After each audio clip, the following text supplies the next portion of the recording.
అనవసర వివాదాల జోలికి పోవద్దు అంటూ పార్టీ నేతలు క్యాడర్ కి జనసేన అధినేత పవన్ కళ్యాణ్ దిశా నిర్దేశం చేశారు. ఈ మేరకు ఆయన ఒక బహిరంగ లేఖ రాశారు.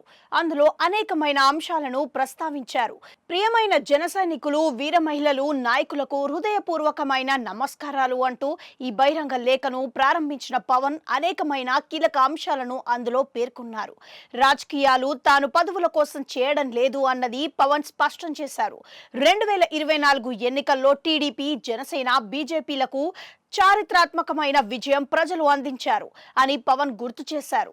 వైసీపీ పాలకులు 5 ఏళ్ల పాటు సాగించిన విధ్వంసకరమైన పాలనకు, అవినీతి అక్రమాలకు, గాడి తప్పిన శాంతి భద్రతల మీద విసిగి ప్రజలు ఈ తీర్పు ఇచ్చారని చెప్పారు. ఏపీని అభివృద్ధికి తావు లేకుండా చేశారని, అప్పుల పాలు చేశారని ఆయన అన్నారు. ఈ నేపథ్యంలోనే ప్రజలు కూటమి మీద పూర్తి విశ్వాసం ఉంచి 94% విజయంతో 175 సీట్లకు గాను 164 సీట్లు కట్టపెట్టారని అన్నారు. జనసేన పార్టీకి అయితే 100% స్ట్రైక్ రేట్తో పోటీ చేసిన 21 సీటుకు 21ని గెలిపించారని అన్నారు. ప్రజలు ఇచ్చిన ఈ అపూర్వమైన తీర్పుతో కేంద్రంలోని నరేంద్ర మోడీ, ఏపీలో చంద్రబాబు నాయకత్వంలో అభివృద్ధి సాగిస్తూ కూటమి పాలన ముందుకు సాగుతోందని అన్నారు. ప్రభుత్వం ఏర్పాటు అయిన 8 నెలల కాలంలో 3 లక్షల కోట్ల పెట్టుబడులు దాకా ఏపీకి వచ్చాయని అన్నారు. మారుమూల గ్రామాలలో సైతం మౌలిక సదుపాయాలతో పాటు రోడ్ల నిర్మాణం పనులు సాగుతున్నాయని తెలిపారు.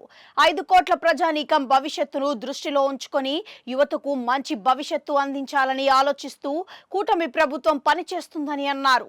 ఈ నేపథ్యంలోనే కూటమిలోని 3 పార్టీల నేతలు బాధ్యతతో వ్యవహరించాలని ఆయన కోరారు. సోషల్ మీడియా వేదికగా తప్పుడు వార్తల మీద ప్రచారం వద్దు అని, అంతర్గత విషయాలు బహిర్గతం చేస్తూ చర్చలు పెట్టవద్దని పవన్ కళ్యాణ్ పార్టీ శ్రేణులను కోరారు. తాను ఏ రోజు పదవుల కోసం రాజకీయాలు చేయలేదని, భవిష్యత్తులోనూ చేసేదే ఉండదని పవన్ కళ్యాణ్ స్పష్టం చేశారు. నాకు తెలిసింది ప్రజల కష్టాలను, కన్నీళ్లను లేకుండా చేయడమే అన్నారు. అలాగే తాను పుట్టిన నేలకు న్యాయం చేయాలని, అభివృద్ధి చేయాలని తపన పడుతున్నాను అని అన్నారు. ప్రతి ఒక్కరూ ఈ విషయాన్ని గ్రహించి కూటమి ఔన్నత్యాన్ని పెంచే విధంగా ముందుకు సాగాలని పవన్ కోరారు. ఇక మార్చి 14న జరిగిన పార్టీ ఆవిర్భావ దినోత్సవ వేళ మొత్తం భవిష్యత్తు కార్యక్రమాల గురించి సమగ్రంగా చర్చించుకుందామని పవన్ కోరారు. మొత్తానికి జనసేన నేతలకు పవన్ ఒక సందేశం అయితే పంపించారు. ఇది ఇప్పుడు వైరల్ అవుతోంది.